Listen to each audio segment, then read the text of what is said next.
curahkan Roh Kudus-Mu. Kami menanti-nantikan-Mu, agar kami dapat melakukan semua yang telah diperintahkan Tuhan. Ya Tuhan, urapilah kami dan Roh-Mu, lengkapilah kami dengan kuasa-Mu. Engkaulah yang menyertai kami selalu untuk menangkan jiwa-jiwa bagi-Mu.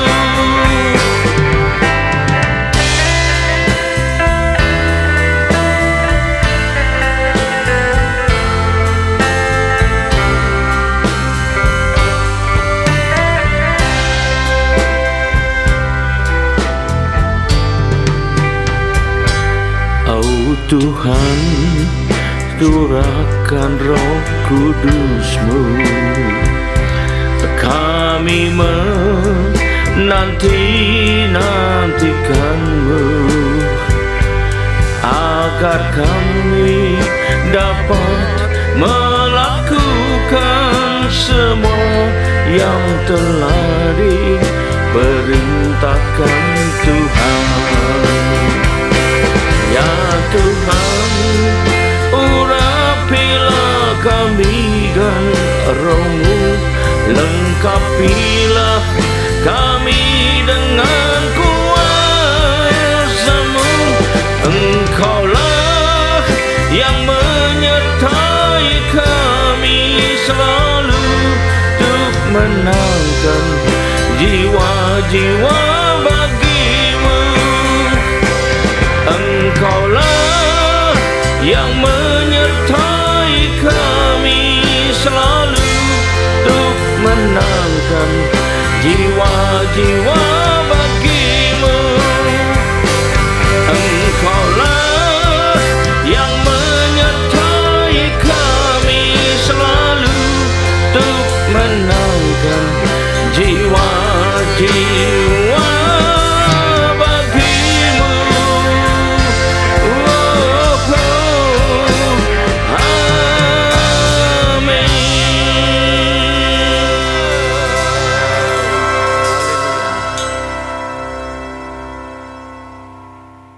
Shalom, selamat berjumpa kembali saudara kasih Tuhan. Mari kita persiapkan diri kita untuk masuk dalam firman Tuhan. Sebelumnya marilah kita berdoa. Terima kasih Tuhan, urapilah kami semua. Urapilah hamba-Mu yang akan menyampaikan firman ini, agar firman ini tidak kembali dengan sia-sia, dia boleh tumbuh dalam hidup kami dan menghasilkan buah yang baik dan berlipat ganda, yaitu sampai 30 kali, 60 kali, bahkan 100 kali ganda. Dan berikanlah pada kami semua ya Tuhan, urapan, yaitu urapan roh hikmat dan wahyu daripada-Mu, agar kami boleh menangkap dan mengerti isi firman-Mu ini dengan baik dan benar, yaitu tepat seperti apa yang Kau maksud pada kami semua. Terima kasih Tuhan, kami siap sambut firman-Mu ini hanya dalam satu nama yang berkuasa, yaitu nama-Mu, Tuhan Yesus Kristus. Haleluya, amin. Nah sekali lagi salam dari kasih Tuhan. Kita akan persiapkan diri kita untuk masuk dalam firman Tuhan. Tema dari firman Tuhan pada hari ini saya pilihkan yang bertemakan kekuatan dan keberanian, ya. Dalam hidup ini banyak sekali dikatakan bahwa keberhasilan itu, kesuksesan itu harus dilahirkan oleh kekuatan dan keberanian untuk menempuh jalan menuju kepada sukses. Yang terutama adalah sebetulnya untuk kita semua ada kekuatan iman kita, ya, kepada Tuhan, dan keberanian untuk mempercayakan hidup kita seluruhnya berserah penuh ke dalam tangan Tuhan. Itu sangat diperlukan, ya. Yang kedua adalah kekuatan hati dan mental kita dan keberanian untuk menempuh dan melalui berbagai rintangan dan cobaan yang mungkin menimpa diri kita. Kita perlu kekuatan keberanian, sekali lagi kekuatan keberanian untuk beriman sepenuhnya, berserah sepenuhnya kepada Tuhan dan mengandalkan Tuhan. Mari kita baca Yakobus 1 ayat 2-4. Saudara-saudaraku, anggaplah sebagai satu kebahagiaan apabila kamu jatuh ke dalam berbagai-bagai pencobaan, sebab kamu tahu bahwa ujian terhadap imanmu itu menghasilkan ketekunan. Dan biarkanlah ketekunan itu memperoleh buah yang matang, supaya kamu menjadi sempurna dan utuh dan tak kekurangan suatu apapun.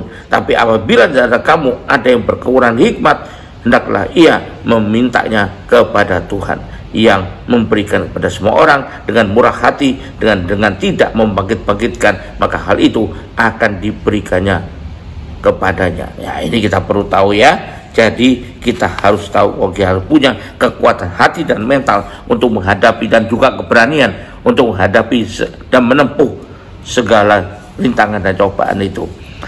Nah, sekarang kita perlu tahu juga dalam apa saja yang kita butuhkan kekuatan dan keberanian seperti itu ya. Yang pertama, kita butuhkan kekuatan dan keberanian itu ya saat kita sedang menempuh jalan menuju masa depan yang Tuhan tentukan buat kita. Karena jalan ini pastilah bukan jalan yang enak-enak aja, tapi pasti banyak rintangan di sana ya, banyak hambatan di sana. Tapi untuk menempuhnya sesuai dengan rencana Tuhan, sesuai dengan kehendak Tuhan supaya kita mencapainya, maka diperlukan kekuatan dan keberanian dari kita untuk menempuhnya ya. Jangan cengeng ya, ada hambatan sedikit lalu kemudian mundur ya, hati-hati. Mari kita baca Mazmur 18 ayat 33. Sebab siapakah alasan dari Tuhan, dan siapakah gunung batu kecuali Allah? Dialah yang mengikat pinggang kita dengan pinggangku dengan keperkasaan, dan membuat jalanku rata. Nah, pinggang kita diikat dengan keperkasaan, kita punya kekuatan, keberanian untuk menempuh, sehingga akhirnya jalan yang berliku-liku, jalan yang berkelok-kelok, jalan yang susah itu menjadi rata. Nah ini ya, kita baca lagi Mazmur 27 ayat 11. Tunjukkanlah jalanmu kepadaku ya Tuhan, dan tuntunlah aku di jalan yang rata oleh sebab seteruku ya. Ada seteru kok malah rata, karena di dalam tuntunan Tuhan. Nah, jadi kita punya kekuatan keberanian menempuh bersama dengan Tuhan ya. Terakhir untuk poin ini kita baca di Amsal 14 ayat 12. Ada jalan yang disangka orang lurus tapi ujungnya menuju maut. Jadi kita perlu tahu, jangan kita cari jalan yang lurus saja, kita kira lurus tapi ujungnya ada maut, karena bukan jalan yang Tuhan tentukan buat kita ya. Kita harus tahu, memang jalan itu tidaklah terlihat seperti lurus-lurus dan mulus-mulus saja. Ada banyak sekali rintangan di sana, ada banyak hambatan. Apalagi kalau itu adalah untuk menuju hari depan yang gemilang yang diberi pada kita. Kita perlu tahu, tapi dikatakan itu kalau kita punya kekuatan, keberanian menempuhnya bersama dengan Tuhan, maka kita mencapai akhirnya yang gemilang itu ya. Tuhan mengatakan dengan jelas sekali lagi di Perjanjian Baru pun dikatakan, Matius 7 ayat 13-14. Masuklah melalui pintu yang sesak itu, gak enak kan ya, karena lebarlah pintu dan luaslah jalan yang menuju kepada kebinasaan. Jadi kalau mau cari yang enak-enak aja, menujunya kepada kebinasaan. Karena sesaklah pintu dan sempitlah jalannya ini yang menuju kepada kehidupan, dan sedikit orang yang mendapatinya. Jadi jalannya gak enak, pintunya sesak, sempitlah jalannya, kelihatannya gak enak. Butuh kekuatan dan keberanian bersama dengan Tuhan, kita bisa menempuhnya dan akhirnya menuju kepada kehidupan. Itu yang pertama. Jadi kapan diperlukan itu? Kita sedang berjalan menuju masa depan kita ya. Yang kedua, kapan dibutuhkan kekuatan keberanian itu? Saat kita sedang menghadapi berbagai masalah dan cobaan. Sekali lagi, ini khusus di tengah-tengahnya atau di tengah perjalanan hidup kita. Nah, kita menghadapi masalah percobaan, waktu itulah kita membutuhkan kekuatan keberanian bersama dengan Tuhan. Mari kita baca. Kenapa demikian? Karena Tuhan sudah menjamin kok, memberikan jaminan pada kita. Apa jaminannya? Kita baca 1 Korintus 10 ayat 13. 1 Korintus 10 ayat 13. Pencobaan-pencobaan yang kamu alami, nah, kalau mengalami pencobaan ya, ialah pencobaan-pencobaan biasa yang tidak melebihi kekuatan manusia. Dan Allah setia, dan karena itu Ia tidak akan biarkan kamu dicobai melampaui kekuatanmu. Pada waktu kamu dicobai, Ia akan berikan kepadamu jalan keluar sehingga kamu dapat menanggungnya. Nah, jadi diperlukan sini kekuatan keberanian. Jangan putus asa, jangan mudah dengan menyerah ya di sini. Jadi kita tidak boleh jadi orang yang mudah menyerah. Biar kita punya kekuatan keberanian di dalam Tuhan, bukan kekuatan keberanian kita sendiri. Kalau itu namanya si nekat ya. Nah, tapi kekuatan keberanian di dalam Tuhan. Biarlah kita tidak hanya mengikuti perasaan dan suasana hati yang mungkin sedang galau ya, karena tertekan, apalagi sedang terlarut di dalamnya. Karena firman Tuhan tadi telah memberikan jaminan bagi kita. Firman Tuhan itu adalah kebenaran loh ya, tidak pernah bohong, tidak pernah salah. Kita baca Yohanes 17 ayat 17, kata firman Tuhan adalah kebenaran. Dan bila kita bisa bertahan karena kekuatan keberanian dalam Tuhan itu, maka yang terjadi justru adalah itu berubah menjadi sesuatu yang menguntungkan buat kita. Kita baca lagi Yakobus 1 tadi ya, ayat 2 sampai 4 ya. Saudara-saudaraku, anggaplah sebagai satu kebahagiaan apabila kamu jatuh ke dalam berbagai pencobaan. Tanpa kekuatan keberanian dalam Tuhan, kita tidak akan bisa menganggap itu sebagai satu kebahagiaan. Kenapa dibilang kebahagiaan? Sebab kamu tahu bahwa ujian terhadap imanmu itu menghasilkan ketekunan, dan biarkanlah ketekunan itu memperoleh buah yang matang, supaya kamu menjadi sempurna dan utuh dan tak kekurangan suatu apapun. Tidak kekurangan suatu apapun, artinya berhasil kan kekuatan keberanian kita untuk bertahan dan terus maju bersama dengan Tuhan. Nah, ini menurut kita pahami dengan baik ya. Itulah saat kita membutuhkan kekuatan keberanian dalam Tuhan. Itu yang kedua. Yang ketiga, kapan lagi kita butuh kekuatan keberanian ini? Ketika kita disakiti, dikecewakan oleh orang lain ya, atau oleh keadaan. Ketika disakiti, jangan kita putus asa, aduh ya nasib, bukan ya. Tapi harus bangkit dengan penuh kekuatan keberanian ya. Karena itu tidak akan selamanya, sementara ya. Mari kita baca Wahyu 2 ayat 10. Tuhan telah menuliskan buat kita, memang ada banyak penderitaan yang mungkin harus kita lalui, tapi untuk akhirnya mendapatkan yang gemilang, yaitu mahkota dari Tuhan, kemuliaan dari Tuhan.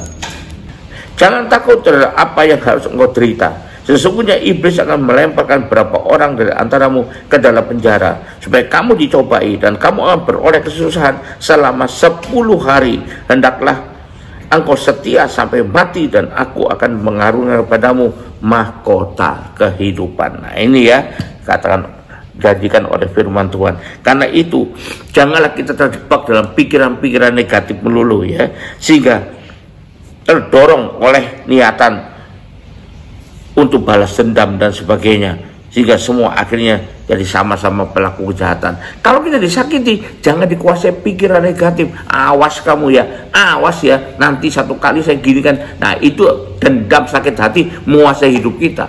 Dan kalau itu kita lakukan, maka yang berbuat kejahatan bukan cuma dia menyakiti kita, tapi kita juga menyakiti dia. Jadi sama-sama pelaku kejahatannya. Apa dong bedanya kita dengan dia?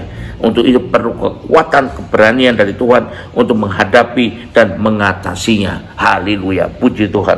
Yang berikutnya, yang keempat, kapan kita butuhkan kekuatan keberanian?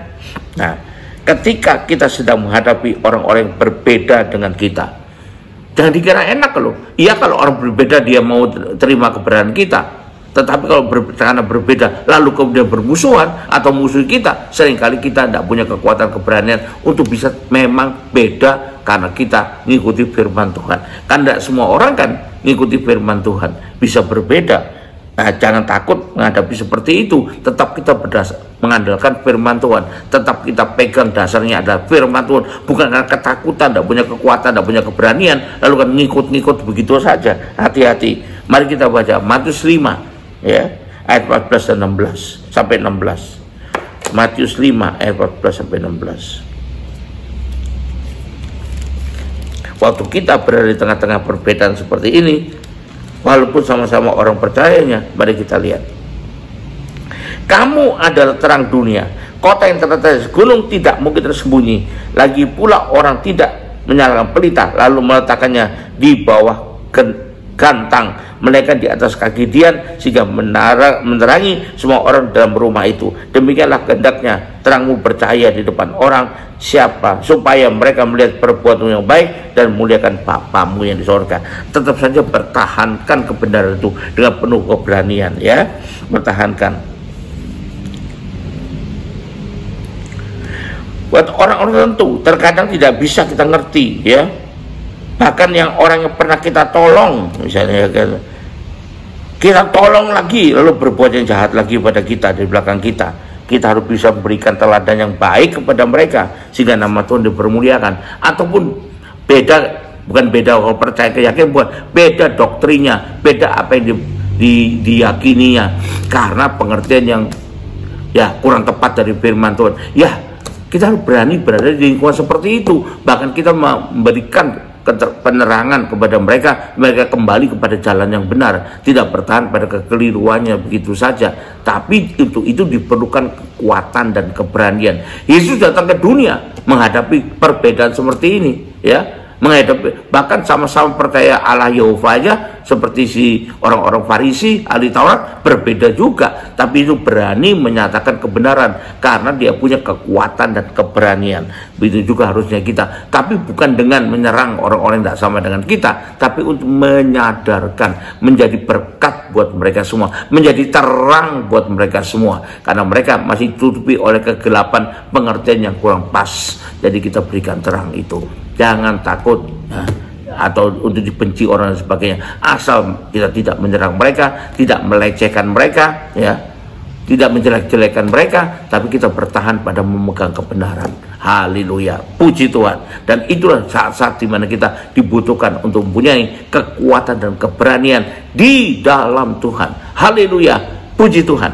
Mari kita akhiri ibadah dengan terima berkat dari Tuhan. Angkat dua tanganmu, kembalilah ke aktivitas masing-masing dengan berkat terbaik dari Allah Bapa di sorga, dengan kasih karunia dan damai sejahtera dari Tuhan kita Yesus Kristus, juga dengan persekutuan, pertolongan, penghiburan, kekuatan, dan terutama urapan yang penuh dari Roh Kudus yang menyertai kita mulai saat ini sampai sepanjang tahun ini, sampai Maranatha, bahkan sampai selama-lamanya. Yang percaya dua tiba berkat Tuhan ini sama-sama katakan amin. Terus berkati, sampai jumpa. Haleluya.